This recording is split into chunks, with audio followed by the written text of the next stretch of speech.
Does the sport of boxing need Ryan Garcia to flourish? Because a lot of people are saying, I have a lot of friends and they're telling me, hey, Matt, you watch boxing, and I can't help but, notice that the UFC is more poppin' than boxing. And I'm like, you think so? Because obviously my judgment's a little clouded because I do this, all the time. I'm always, absorbed by boxing. I'm always watching, the interviews. I'm on boxing Twitter, watching what all the announcements are saying, what are the girls fighting, the guys fighting.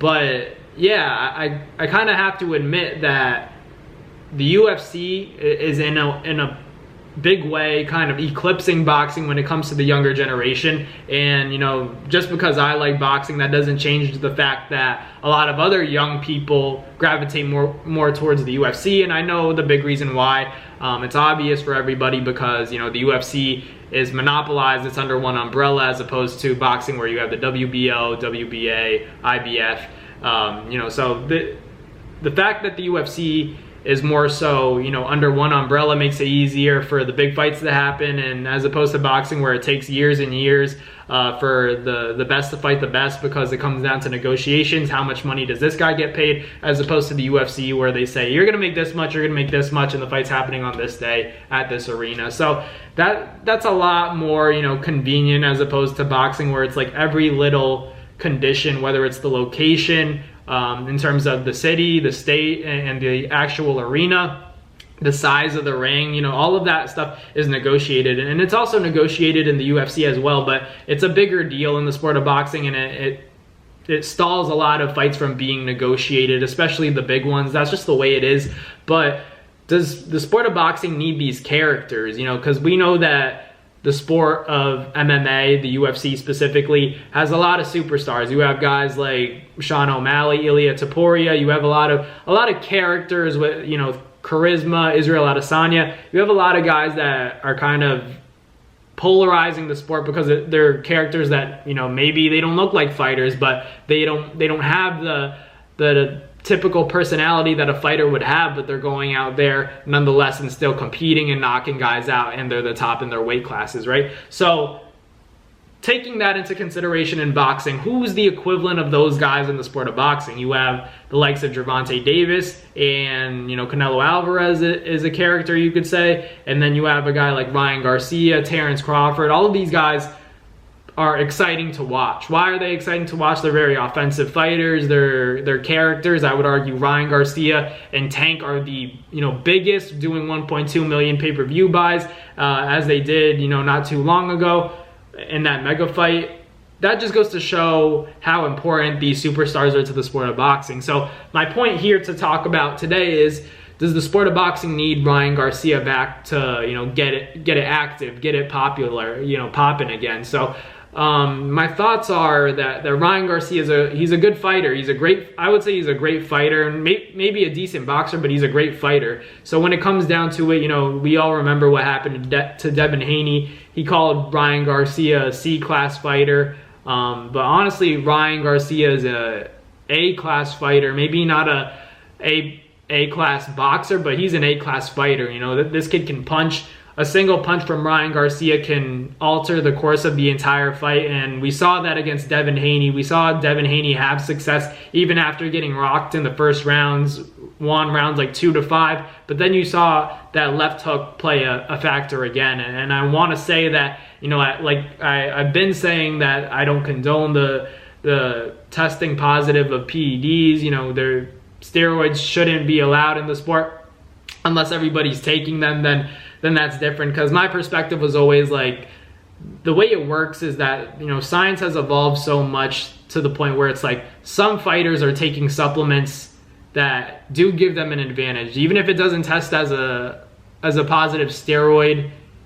There are certain supplements that certain fighters have access to that other fighters don't. So that's an uneven playing field on its own, right? So for me, it's not all about steroids. It's also about supplements, and that's something that you can't necessarily control.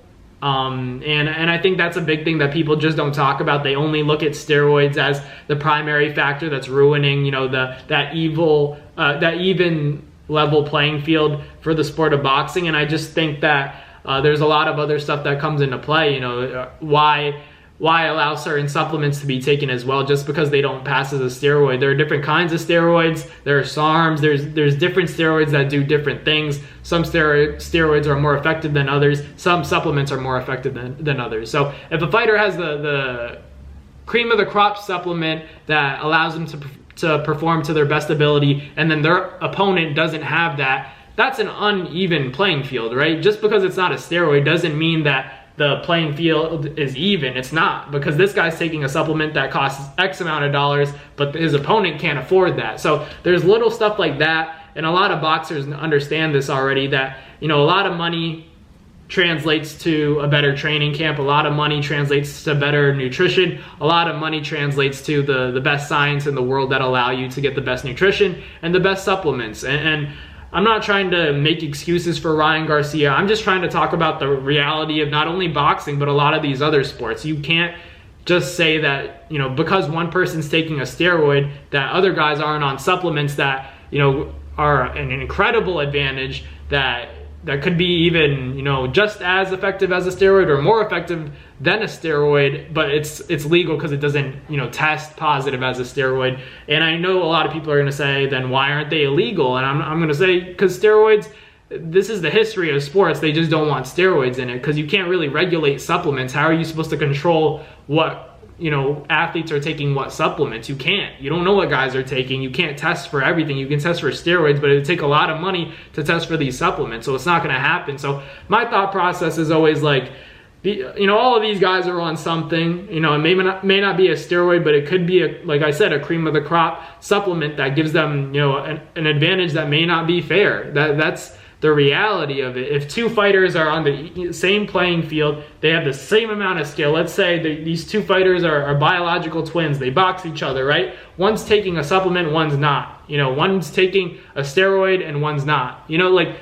those people are always going to have the advantage. You know, it all comes down to these nitty-gritty things as well. So, you know, you could say all this and all that, but I think when Ryan Garcia comes back, and I think he will, he's inevitably going to have to, you know, test negative for a steroid. If he tests positive for another steroid, he's probably going to get banned from the sport. So taking that into consideration, let's say he's clean and then he gets a rematch with Devin Haney, and the outcome's the same, you know, it's going to look very bad on Devin Haney. And what are people still going to say about steroids? Are people going to feel the same way about PEDs, that they're, you know, this, you know, influential, they're this effective? You know, we're going to see, but ultimately, you know, I think when Ryan Garcia comes back to the sport, it's going to be a big event. It's going to, you know, generate a lot of pay-per-view sales, but because people are going to be curious to see how he looks coming off of that. Is he going to be as athletic? You know, assuming he's clean for his return fight. Is he going to be as powerful? Is he going to be as, you know, talented in general and effective with his big, you know, and signature left hook? So we'll see what happens, but let me know in the comments what you guys think. Does boxing need Ryan Garcia? I feel like Ryan Garcia is a big instrumental part in why boxing has grown in the last 2 to 3 years. He made that Tank fight happen, and without that, you know, boxing might be in a worse place. So shout out to Ryan Garcia. Can't wait to see him back in the ring. But let me know in the comments what you guys think. Does boxing need Ryan Garcia? I'm gonna go out on the limb and say yeah, in order to, you know, really get that younger population to, you know, watch the sport and translate, you know, not only to the UFC but to boxing as well. I think Ryan Garcia is one of those people that, you know, maybe isn't the best, you know, of setting an example, but he's definitely making the sport entertaining and interesting for, you know, people like me in the media and people, you know, that aren't so much invested in the sport as purists, but are kind of tapped into the sport of boxing. But let me know in the comments what you guys think. Thank you guys for watching today's video. Like, comment, and subscribe, and I will catch you guys on the next one. Peace. That's going to do it for another NASFIGHT Media video, guys. Thank you guys so much for watching. It's been your boy, Matt Nabong, with another video. Hope you guys enjoyed it all. Thank you guys for the constant support. Salute to y'all always. It's been your boy.